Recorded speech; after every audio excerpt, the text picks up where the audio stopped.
Hi everyone, today we're going to be doing the factored form of quadratic. So far we've learned standard form, vertex form, and now here is the final one, factored form. Another word for this, or another name for it, is also the intercept form, but I always call it factored form. So here's what factored form looks like. It says f of x equals a times the quantity x minus p times the quantity x minus q. So it's kind of pick apart what this is. So this a value is the same as it has been all the other ones.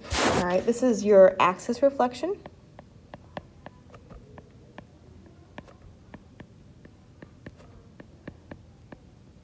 As well as your vertical stretch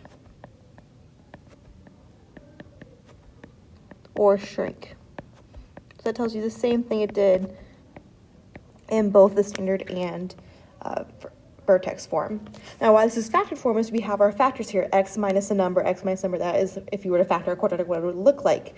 All right, so both of these values here is where we find our roots or x-intercepts. So here are our roots or factors. We usually take each parenthesis, we said equal to 0, so I'd say x minus p equals 0, and x minus q equals 0, and I would solve for x. So in this first one, I would add p to both sides, so I have x equals p. So that is one of my roots or x-intercepts or zeros. Add the q over, so I have x equals q. All right, so I'm going to teach you how to graph this and also how to write it in this form. So here's our first example. It says graph the function f of x equals 1/2 x plus 2 x minus 4. All right, so we're going to have a series of steps we're going to do here. So first off, we're going to look at what they tell us. So based on this, we know that our a value is 1/2, which tells us that there's no reflection, all right, and that's 1/2, so it's going to be being shrink. And we know the roots here. If it says x plus 2, the root there, if I solve for x, would be that x equals -2 is one of the roots. And my second root, if I have x minus 4, so that equal to 0, I would get x equals 4. All right, what we're going to do is we're going to plot the roots now. So once you figure out what the roots are, plot the roots. So we're going to plot those. So I'm going to go to my graph here. I'm going to put an x-intercept at -2, so I'm going to put a dot. And I'm going to put one at x equals 4. So I know my graph is going to go through those 2 points. So that's the first thing, okay? The second thing we're going to find out here, all right, we're going to figure out what the axis of symmetry is. So the axis of symmetry is in the middle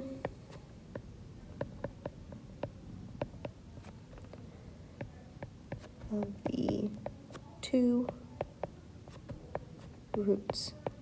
So the axis of symmetry cuts that quadratic, or cuts that parabola in half. So we have to figure out where the halfway point is. So if I count real quick between my 2 roots, I've got 1, 2, 3, 4, 5, 6. All right, so they're 6 units apart. So if the axis of symmetry is in the middle, the axis of symmetry should be 3 away from either of those. So I'm going to go 3 away. 1, 2, 3. That is at where x equals 1. So I know my axis of symmetry is at x equals 1. I always do that in red. So at x equals 1, I'm going to have my axis of symmetry.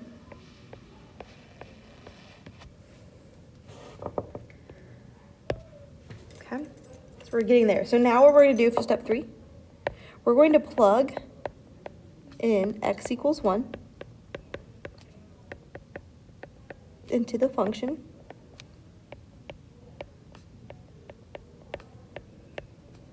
To find the y-coordinate of the vertex.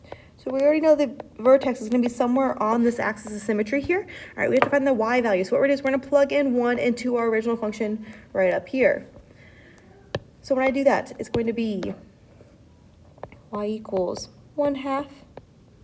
I'm plugging in that 1, so 1 plus 2, 1 minus 4. Again, I took the original function up here, and I just replaced those x's with 1s.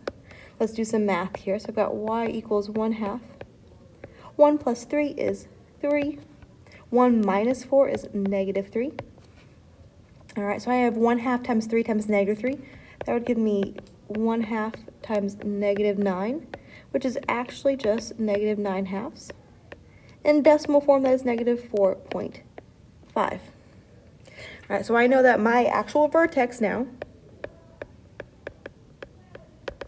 is 1 comma negative 4.5. So at that point, I'm gonna make that thing. So 1, 2, 3, 4. So right here is our vertex. And the last step here, right, you can use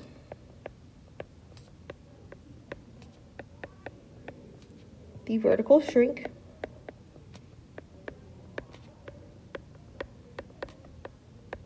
which we know A equals 1/2, to plot other points.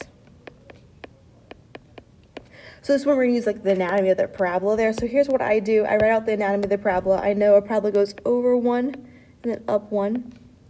It goes over 2, up 4, and it goes over 3, up 9. Using that, we're gonna change those y values. We're gonna multiply them all by 1/2. So 1 times 1/2 is 0.5. 4 times 1/2 is 2. And 9 times 1/2 is 4.5. So I'm going to go over 1 up 1/2 from my vertex. I'm going to go over 1 up 1/2 on both sides. I'm going to go over 2 up 2 from the vertex, over 2 up.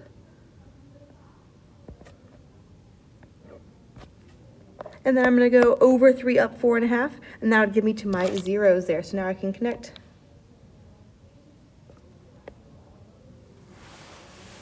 And make my parabola. All right, so those are the 4 steps you want to follow when graphing in factored form. Last equation here, or last problem we're going to be doing. We're going to rewrite a quadratic function in standard form such that it has roots at x equals -1 and x equals 5, and such that this point f of -4 equals 81 is true. So when we're looking at this, we have to have it in standard form, but that might not always be the correct form to write it out first. So since we are given the roots, because we know the roots are x equals -1 and x equals 5, I'm going to write the equation in factored form first.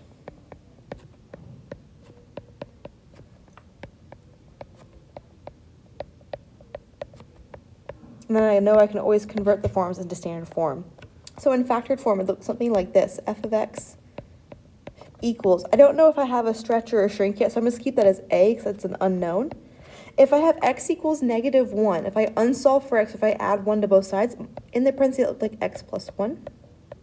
X equals 5 as a parenthesis would be x minus 5. So I have this right now, okay? My goal is, in order to actually continue this, I need to solve for a. Okay, and how I do that is I'm going to utilize this point here. Remember, that coordinate can be written as -4, 81. So what it is now,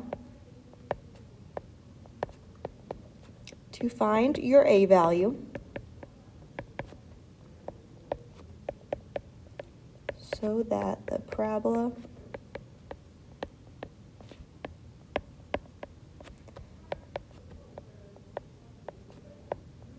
passes through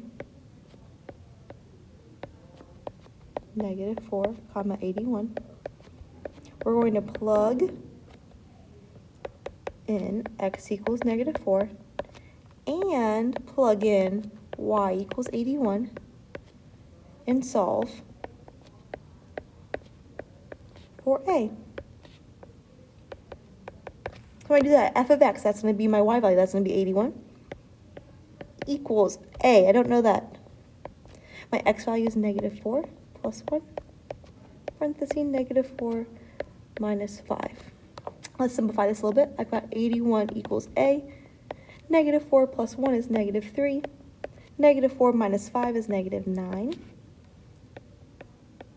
If I do -3 times 9, or -9, that gives me positive 27a. If I divide both sides by 27, I get 81 divided by 27, which equals a, which actually reduces to 3. So I can rewrite this in my factored form as f of x equals 3, parentheses, x plus 1, x minus 5. Now, the question's not asking you to put it in factor form, it's asking you to put it in standard form. So what we're going to do is we're going to FOIL or distribute those parentheses out. So to put this into standard form, I'm going to say f of x equals 3. If I do x times x, I get x squared. X times negative 5 gives me negative 5x. 1 times x gives me positive x. So I have negative 5x plus x, which will result in negative 4x. And then 1 times negative 5, which is negative 5. I'm going to distribute that 3. So I've got f of x equals 3x squared minus 12x minus 15. And that would be my final answer in